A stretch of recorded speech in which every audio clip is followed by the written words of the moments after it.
un tipo de educación comunista. Educación comunista. Comunista. Una campaña contra la implementación de los nuevos libros de texto gratuito de la nueva escuela mexicana, el proyecto educativo del gobierno federal, ha sido lanzada en todo el país por la derecha empresarial e incluye mentiras, el llamado a la quema de libros y acciones jurídicas. Entre lo que más llama la atención está el discurso de TV Azteca. Maestro, México está en peligro por un virus que se creía erradicado. No estoy hablando de COVID-19, estoy hablando del comunismo. Su postura se caracteriza por defender la ignorancia y llevar al absurdo el análisis del contenido de los libros de texto gratuito. Los hemos analizado, ¿eh? ¿Encuentra usted términos como comunidad de aula, por ejemplo, en vez de salón de clases, o plenaria? Y comunidad de aula habla específicamente de esta educación comunista. El libro dice castellano. Desde ahí ya empiezan pues algunos indicios de esta doctrina. Llamando comunista al empleo de palabras como plenaria, comunidad de aula, todes, castellano y otros contenidos que son sacados de contexto y están presentes en los libros de texto como parte de la introducción de múltiples perspectivas pedagógicas. Además, los presentadores expresan un profundo rechazo a que se hable de desigualdad. Se habla de opresores, oprimidos y clases sociales. En un contexto en el que el 10% de la población concentra el 79% de la riqueza y el 1% alcanza una tercera parte de esta riqueza, no hablar de estos temas sería ocultar la realidad. No es la primera vez que se usa el término virus comunista. Así le llamó al COVID-19 Ernesto Araujo, ministro del gobierno de Jair Bolsonaro en Brasil. De manera similar lo hizo Vox en España y medios afines a Trump en Estados Unidos. Ahora es el término utilizado por la televisora de Salinas Pliego para asociar esta ideología política con una enfermedad peligrosa. Los señalamientos no requieren profundidad o análisis, sino recurrir a las emociones para fijar ideas e inducir comportamientos. Tal como se ha hecho para que la sociedad asocie Cuba a Venezuela con comunismo, pobreza, falta de libertad, y no pase por su mente los 61 años que lleva Cuba con bloqueo económico, sabotaje y embargo, y los 9 años que lleva Venezuela en esta situación. Con esta campaña, Salinas Pliego sigue la ruta de su padre, Salinas Price, que financió en los 70s organizaciones de ultraderecha.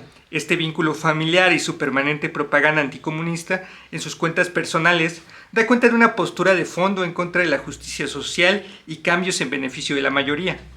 Algunos medios han señalado que estas acciones se tratan de un intento por presionar al gobierno de López Obrador para evitar pagar los 37,000 millones de pesos que Grupo Salinas adeuda en impuestos. Pero la verdad es que a Salinas Pliego se le ve muy cómodo insultando al presidente, atacando al gobierno federal y aún así es parte del consejo asesor de López Obrador y recibe millonarios contratos. En enero del 2022, el medio, sin embargo, documentó que 4 empresas de Salinas Pliego concentraban en lo que iba del sexenio 130 contratos por más de 3,000 millones de pesos con el gobierno federal, la gran mayoría de adjudicaciones directas. A estas se suman los contratos por 5,246 millones de pesos en 2020 y 11,491 millones de pesos en 2021 que tuvo otra empresa de Salinas Pliego con Pemex. Así que más que preocuparse por el pago de impuestos, la situación indica que a Salinas Pliego sí le preocupa que el virus comunista infecte a la sociedad y que entonces sus empresas puedan ser expropiadas. Ya conocemos la campaña de la derecha contra los libros de texto gratuito, pero para los que estamos a favor de la enseñanza crítica en las escuelas y nos gustan estos memes, ¿qué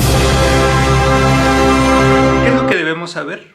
El gobierno federal ha salido a defender su proyecto y los libros de texto argumentando que este fue construido por especialistas y maestros que fueron consultados de manera amplia en asambleas. Nuevos libros de texto gratuitos son el resultado del trabajo solidario de miles de maestras y maestros innovadores, especialistas, académicos e ilustradores. Sin embargo, la fortaleza que reivindica la 4T es en realidad la principal debilidad del proyecto, pues mientras Marx Arriaga, director de materiales educativos de la SEP, salió a decir el año pasado que 1 millón de maestros habían participado en las asambleas de consulta para delinear la reforma curricular, esto fue desmentido por maestros y periodistas críticos como Luis Hernández Navarro. Primero, se nos quiere presentar esta reforma curricular como resultado de un amplio consenso magisterial. Se nos dice 1 millón de maestros participaron en ella. Es mentira.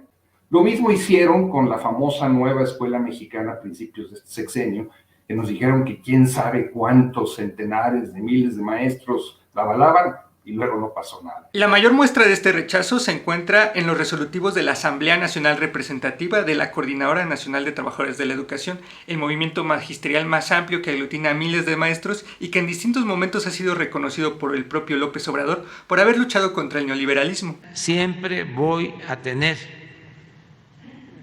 presente la gran contribución que significó para la educación pública la lucha de la CENTE, porque si no se hubiese llevado a cabo esa lucha, hubiesen avanzado más los neoliberales.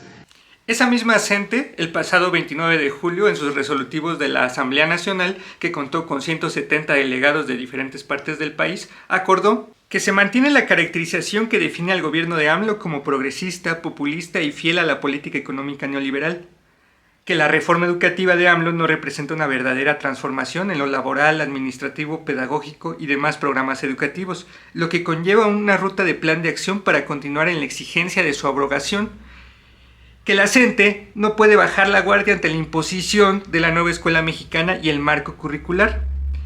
Entre otras cosas, también se acordó someter a consulta de sus bases la realización de un paro nacional y el llamado a una jornada nacional de movilización unitaria que va del 31 de agosto al 3 de septiembre. El pleno rechazo de la CENTE abre un cuestionamiento al fondo del proyecto educativo. Pues si bien los contenidos de los libros de texto y del marco curricular pueden reivindicar elementos progresistas, introducir temas como luchas sociales o la historia que se mantenía oculta y aspectos de reivindicación de la cultura indígena, en realidad no se tuvo el interés ni la iniciativa por integrar a este importante sector magisterial. El rechazo a integrar a la CENTE se dio pese a que la coordinadora cuenta desde hace años con un proceso de construcción y organización de su propuesta de educación alternativa, además de proyectos estatales como el Plan para la Transformación de la Educación de Oaxaca, PTEO, y el Programa Alternativo de Educación para Michoacán.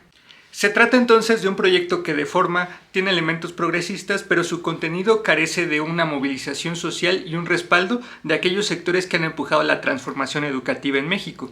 Es decir, apenas una gripe para el empresariado frente a ese virus comunista que debería de traer cambios estructurales en la educación en México.